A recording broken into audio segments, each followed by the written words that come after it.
Today I want to touch on 3 common mistakes that almost everybody is making. Beginners and intermediates in particular are so guilty for these faults. Okay, mistake number 1 that so many people make is not getting that hand back to the head. But we need to go into detail about what part of the head are we trying to connect that glove to. Because many people put their hands here, they're hitting away and they're like, yeah, look at me go. I'm bringing my hand right back to my head. But if I'm in the middle of throwing a shot and I have my hand do my jaw, look at how much of my head is wide open. And you cannot tell me that you're not going to get hurt if you get touched to the temple. I've heard this before from even instructors saying, yeah, keep your hands here because you need to protect your jaw, but the top of the head won't get as damaged. What the heck, guys? You ever been hit there before? It'll send you loopy. So what do? Well, I take the glove and I place it right to my eyebrow. I like the eyebrow because I can block the hook, but I can also block the straight punch. So having it in this position, taking this portion of the glove right in there and placing it right to the head, that's a great spot. Now, as you're doing your bag work or your pad work, obviously you're aiming to do this, but where you really want to put the emphasis is when you're doing your shadow boxing. Every time your hand comes back to your head, boom, boom, it touches. So even if I'm going fast, my hand is always connecting back. And I did this, I'm not even kidding you, for about a decade, to the point where it almost felt weird to let my hand not touch my eyebrow, but it has saved me so many times, and that's what you're aiming for. You're aiming to have that hand there on the few occasions where you miss a shot coming. You're gonna get tagged, but guess what? Your hand's there anyway. This will save you at some point in your fight or sparring career. Common mistake number 2 is not having that ability to pivot your foot. You need to pivot. All right, now there are some very advanced fighters who occasionally do not pivot. I'm not going to tell them they're doing it wrong. They've dialed in exactly what works for them, and sometimes they will pivot and sometimes they won't pivot.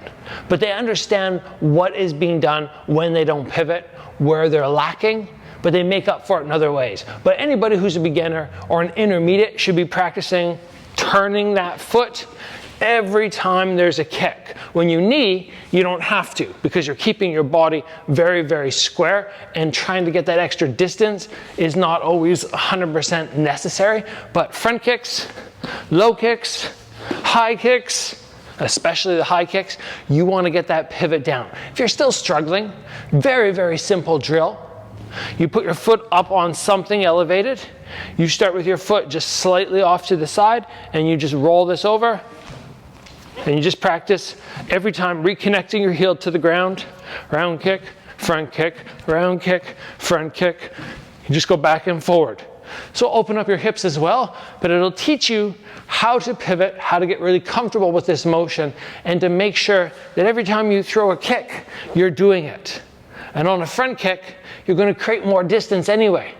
All right, if I just do this, I don't have a lot of distance, but when I launch through, it's going to help me. Again, guys like McGregor, they'll throw their kick like so, but he's the 1% of the 1% of the 1%. We don't need to look at somebody like that and go, that's how you throw a front kick. He has his placement, his distance, all that down with his hands. So he controls somebody here. He has them thinking about the threat of that cross, and then boom, he comes in. So there's a time and a place not to pivot, but 99% of the time as a beginner, you should be executing that twist on your standing leg. The last common mistake that I want to touch on is when people go to execute their slipping. And let's be real, slipping is fun.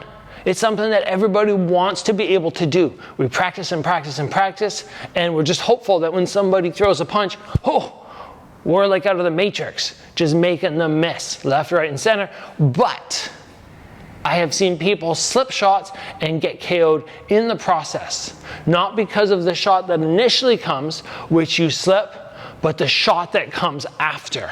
So here's the mistake. When you slip to the side, you don't need to worry about this hand being up. You moved away from the threat. If there's a follow-up threat coming over here, you're already off that center line and you can roll under. It's the direction that you're slipping. If you slip to your right, you need to have that right hand up. You slip to the left, left hand up. So a very simple way to practice this is just go from side to side and focus on whichever way you go, that hand connects to your head. It's got to be like that. Otherwise, you slip a shot, and if you misread it, let's say I fake my cross, and then I throw the kick right after, you lean right into it. And you create extra momentum, meeting that kick head on. No, no, no. We don't want that. So you practice every time you slip. You throw your punch, you slip, your hand's up. Boom. And this is good because your hand is here anyway for that counter shot. I slip the other way, it's right here for the counter shot. Get this down, all of a sudden you can slip without fear of running in to the second shot, which might come your direction. It'll keep you so much safer. I guarantee it. So that's it, everybody. Correct these 3 potential mistakes that you are making, and things are going to sharpen up so much. Thank you for joining. I will see you back here soon for another video.